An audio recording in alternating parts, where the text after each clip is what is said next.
గత నెల రోజుల నుంచి మనమందరం చూస్తూనే ఉన్నాము. మహిళలపైన, చిన్నపిల్లలపైన వరుసగా జరుగుతున్న దాడులు, అకృత్యాలు. ఇవన్నీ కూడా చాలా బాధాకరం.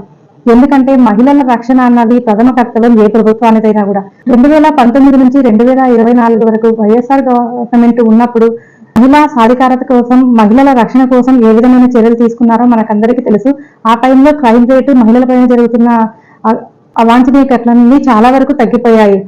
అధికారంలోకి వచ్చిన తర్వాత ఎదురు పార్టీల వారిపైన, కార్యకర్తల పైన దౌర్జన్యాలు చేయడం అవన్నీ ఆపేసి ముందు మీరు మహిళల రక్షణ కోసం ఏం చర్యలు తీసుకుంటున్నారు, ఏ విధంగా మీరు ముందుకెళ్ళి మహిళా సాధికారత కోసం మీరు కృషి చేస్తున్నారో చూడాలని చెప్పి ప్రజలందరూ కూడా ఎదురు చూస్తున్నారు.